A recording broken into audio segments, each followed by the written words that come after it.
casa, sabadão gostoso, e nós aqui juntinhos outra vez, através da Sky Canal 28 e também pela TV Grandourados Canal 8, a TV da família douradense. Hoje nós vamos falar com a doutora Valéria Guerra. Aliás, o nosso bloco do Olha Elas de hoje, esse nosso novo programa que estamos fazendo junto com a minha amiga aqui no MS em Foco, tem a honra de receber a doutora Valéria Guerra. Hoje nós vamos falar sobre vaginismo. Você sabe o que é isso? Você sabe qual é o diagnóstico e qual é o tratamento? Pois é, eu também não sabia, né, gente? Então, vim procurar informação para sanar as minhas dúvidas e eu tenho certeza que a sua de casa também. Mas isso você só vai saber depois do nosso apoio cultural. Não saia daí. Elisa Amorim, moderna e sofisticada como você. Renove seu guarda-roupa com elegância, estilo e sofisticação. Peças exclusivas das melhores e mais conceituadas marcas do mercado da moda. Clássico, casual, moderno e elegante. Trabalhamos com as marcas Gicolan e Madame Show, Bebela, Lili Belli. Seja VIP no seu jeito de vestir. Venha conhecer a Elisa Amorim. Para mais informações, ligue no WhatsApp 67 30 38 9939. Rua Toshinobu Katayama 464, Sala D, no centro de Dourados.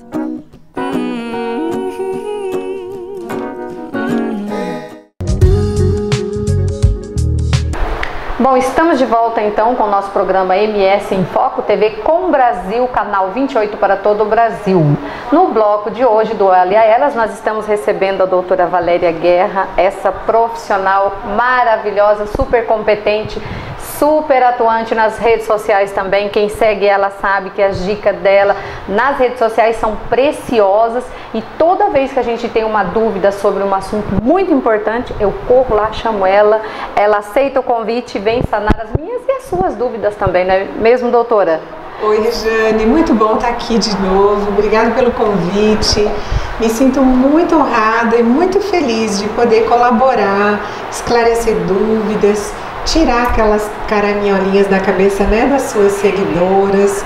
Muito bom mesmo, me sinto honrada, obrigada. Exatamente, teve uns programas anteriores nós falamos sobre vários assuntos de estética íntima e ficou um tema que ficou lá martelando a cabeça das seguidoras, das pessoas que assistiram o programa, que é o vaginismo. Né? Eu não esqueci, elas também não esqueceram, porque eles cobraram, algumas meninas, quando você vai falar do vaginismo? Sim. Como que a gente vai entender desse assunto? É um tabu ou não? Então a gente precisa falar sobre isso.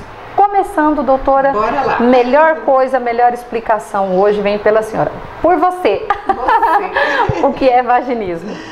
Vaginismo, eu gosto muito de uma expressão, é a depressão da vagina. É aquele conjunto de situações que impedem a mulher de utilizar a vagina para a função de relações sexuais. Ela pode até, acredite, ela pode até ter um parto via vaginal, pode ter uma relação sexual muito rápida, muito dolorosa, então seria um vaginismo parcial. Ou algumas mulheres com vaginismo total, Jane, que não conseguem nenhuma forma de penetração ou de relação sexual vaginal.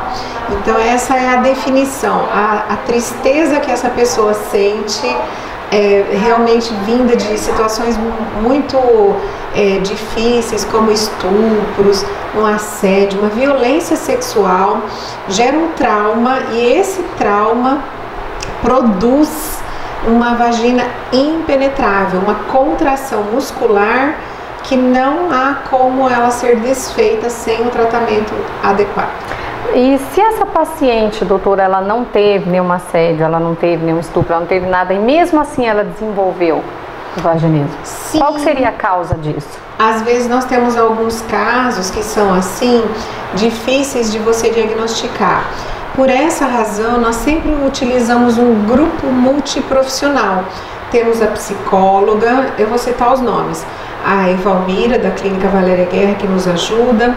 Temos a fisioterapeuta, a doutora Simone, especializada na fisioterapia pélvica, e nós trabalhamos em conjunto. Vez ou outra, nós descobrimos sim uma memória retida lá da primeira infância, cenas impactantes, por exemplo, crianças no quarto com os pais vendo uma relação sexual, ou então cenas nas mídias, na televisão, no antigo videocassete, as pessoas esqueciam fitas lá, revistas de pornografia, chocam uma criança muito madura e ela pode nem lembrar disso.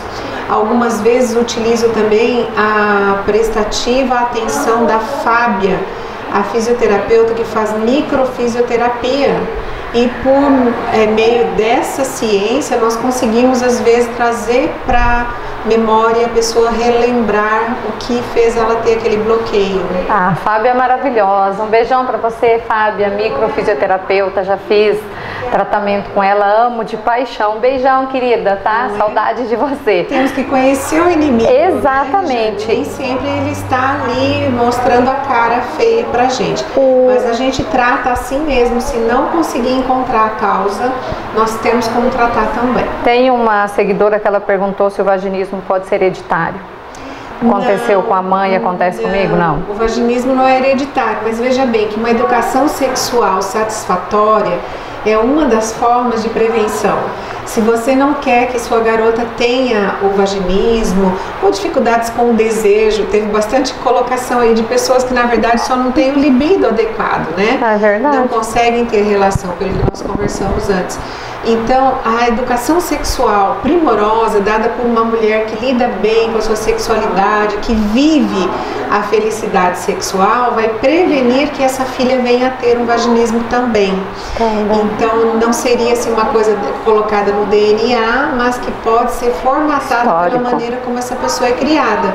Do tipo, muita repressão, é muito comum isso nos meios religiosos, principalmente aqui tem uma pergunta, a menina falou que ela, por conselhos da mãe, precisou se casar virgem, está há 16 anos com o marido, tem 2 filhos, não tem problema nenhum, portanto ela não tem nada de libido, então não tem nada a ver com vaginismo. Sim, nós temos que educar nossas filhas para se autoconhecer, conhecer o próprio corpo, conhecer seus locais que produzem ali o prazer, evitar aquela conversa que, sabe, que desce o tom. Você está falando de uma relação sexual, de repente seu filho pequeno entra, você desce o tom, só isso já é o suficiente para ele entender sexo como algo errado, se bloquear. Então nós temos que pensar em termos de introduzir a educação sexual correta na idade certa, com as informações corretas, e assim a gente vai ter menos propensão a propagar o vaginismo pelas gerações. Mais uma, ressecamento sinal de vaginismo? Para a mulher ter uma relação sexual satisfatória, ela tem que ter então um estímulo visual, tátil, ela começa a se preparar com as chamadas preliminares. Nós falamos sobre isso agora. Na outra vez. Então, se ela tem esse preparo, ela logo se lubrifica, ela tem a parede vaginal úmida e isso diminui a dor. Se ela não tem dor, muito pouco provável que ela vai desenvolver um vaginismo. Exatamente. Já que nós entramos nesse assunto do ressecamento e você falou na questão da preliminar, parceiro, saiba que você é fundamental no tratamento do vaginismo, e não só do vaginismo também, como a doutora falou mesmo, até do libido, né? Preliminares, meninos. Verdade. Nós comentamos da outra vez sobre uma série do Netflix chamada Nada Ortodoxa. Conta a história de uma mulher portadora de vaginismo lá no começo do século passado. E ela tem 2 parceiros e eles agem de maneiras diferentes com ela. Um muito tradicional, sem se preocupar com ela, muito focado nele mesmo, no próprio prazer dele. Perdeu. O outro consegue ser amoroso e vence essa dificuldade, não é? Então os homens conseguem muitas vezes sem que nós nem façamos o tratamento. Pegar na mão da sua parceira e puxar ela desse poço sem fundo que pode ser um vaginismo. Eu tratei mulheres que os parceiros aguardavam pela cura dela por 5, 6, 7 anos. Homens pacientes que sabem o que é o amor de verdade. E eu tirei o chapéu, dei os parabéns para esse parceiro, sabe? As mulheres que tiveram parceiros assim, têm sorte, mas não são todos. Não são todos, né? Mas a gente precisa sempre estar falando sobre isso, né? Para que essas mulheres consigam tratamento para o vaginismo, porque isso depois pode até se tornar uma depressão, sim, uma crise de ansiedade, né? Porque é muito comum envolver, né, com outras patologias de fundo psicológico. Exatamente. Agora nós vamos falar do tratamento. Gente, vaginismo tem tratamento, além dessa equipe multidisciplinar que a doutora falou, tem também, acredite, Botox.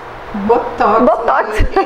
A doutora até trouxe uma preciosa aqui para mostrar pra gente, para explicar, mas existe pro vaginismo o Botox, a toxina botulínica, né? Sim, sou referência nacional nesse tratamento, né, Regiane? Porque são poucos médicos que estão preparados para usar na diluição correta, pontos corretos e fazer essa proposta terapêutica. Então, me sinto muito feliz de falar sobre isso, porque vivo nos cursos médicos ensinando colegas dermatologistas e ginecologistas a aplicar.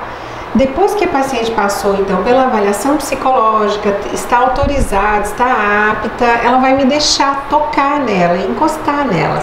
Porque o vaginismo traz, assim, um medo tão grande da penetração que mesmo o toque durante uma consulta ginecológica fica impossível. Fazer um ultrassom, né, para avaliar o útero, órgãos internos, a paciente não permite. Então, depois que a psicóloga tratou, eu sou liberada para encaminhar ela para fisioterapia. Fisioterapia usa recursos fisioterápicos muito bons também, às vezes consegue resolver sozinho o caso, ensinando essa autoconsciência, ensinando colocar moldes vaginais, aparelhinhos que fazem com que a pessoa descubra fontes de prazer e reduza medo. Não deu certo também, eu sou o fim da linha, o botox genital vai ser aplicado. E aí te falei que às vezes as pessoas até pensam que é o mesmo botox da testa, não é? Nós temos que aplicar na região genital, né, na entrada da vagina. As injeções são feitas com pequenas agulhadinhas e pequenas quantidades para relaxar aquele anel de contração que a vagina faz, que impede a penetração. 15 dias, 2 semanas depois desse procedimento, liberamos para esse casal tentar a primeira relação e praticamente todos vão conseguir. A taxa de sucesso é muito alta e nem precisa reaplicar novamente como o da testa, que a cada 6 meses tem que reaplicar. Uma vez que ela teve a penetração, o trauma vai ser superado aos poucos e isso é uma libertação. É uma cura, né? Uma cura. Nosso tempo está quase acabando, eu queria ficar a tarde toda aqui falando sobre isso, doutora, mas enfim, tem as redes sociais da doutora Valéria Guerra, se você tiver mais dúvidas sobre isso, se você enfrenta esse problema, você pode entrar em contato com a doutora, como ela mesma disse, ela é referência nacional em tratamento estético, né, em tratamento para o vaginismo. Então é só você procurar pela doutora nas redes sociais dela. Doutora Valéria Guerra _, então lá no Face também. E para nossa sorte, ela está aqui em Dourados, Mato Grosso do Sul. Então você que mora aqui, mora na região também, pode estar ligando no número 99721216. Exatamente, e marcar a sua avaliação, ver de que forma que você pode fazer o tratamento e se curar, gente. Realmente é a cura para o vaginismo. Obrigada, doutora. Nosso tempo foi pouquinho hoje, mas enfim, teremos outras oportunidades, né? Voltarei, prometo. Tá? E esse foi o bloco Olha Elas de hoje. Quero agradecer a Milena do Para Criativos Decor, que gentilmente cedeu o espaço dela para que a gente fizesse essa entrevista com a doutora Valéria. Um espaço muito, muito bonito. Muito obrigada, Milena. Vamos conhecer os nossos apoiadores e em seguida você fica aí com uma mensagem super bonita do pastor também, falando sobre o Setembro Amarelo. Muito bem, nós estamos aqui hoje no Mato Grosso do Sul em Foco, este programa que leva sempre temas do Mato Grosso do Sul para todo o Brasil, e hoje o programa participando deste tema do Setembro Amarelo, tratando sobre o assunto do suicídio. É um assunto que deve chamar a atenção de todos nós da sociedade, todos os segmentos da sociedade, deve atentar para a realidade que está à sua volta e alertar para este assunto tão importante.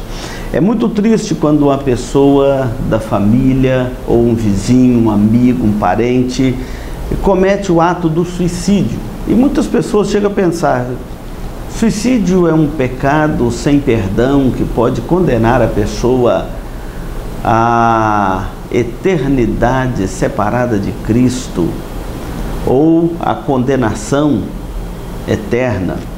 Veja bem, o suicídio é aquele ato intencional que leva a pessoa a tirar a própria vida. Segundo estatísticas gerais, passa de 1 milhão o número de pessoas que tiram a própria vida, suicidam, a cada ano no mundo, no planeta Terra.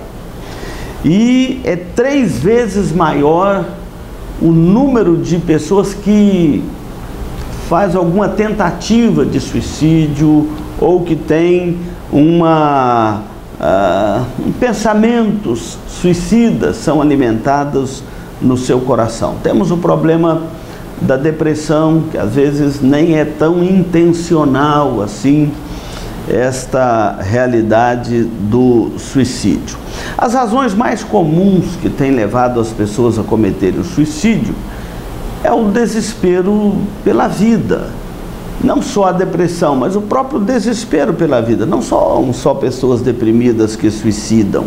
As estatísticas mostram aí para nós que o número muito maior são de pessoas que desesperam da própria vida por razões pessoais, por razões específicas, às vezes não consegue encontrar mais alegria para viver, não consegue mais encontrar uma motivação para a vida e escondem no coração os seus dilemas, não abre com alguém que possa ajudar, aconselhar, acompanhar. Às vezes desencantos amorosos, problemas financeiros, como dívidas ou cobranças exageradas de pessoas que estão à sua volta, as pressões da vida, enfim. A pessoa não vê uma saída para o seu problema e começa a pensar que o suicídio seria uma solução rápida, uma solução fácil e uma solução imediata para os seus problemas. Chama atenção no mundo o número de jovens que suicidam. No caso dos jovens, está relacionado mais com a falta de sentido para a vida ou a falta de um alvo para a vida. Pois na sociedade moderna, as pressões de filosofias falsas e ilícitas, preste atenção nisto, principalmente você que é jovem, para você não ceder a essas pressões de filosofias falsas e ilícitas. Fazem a vida parecer um caos, a vida como fruto do nada, não serve para nada, ou entra para as drogas, ou cai nessa via do suicídio. Pensar que a vida humana não passa de um longo processo sem finalidade alguma e com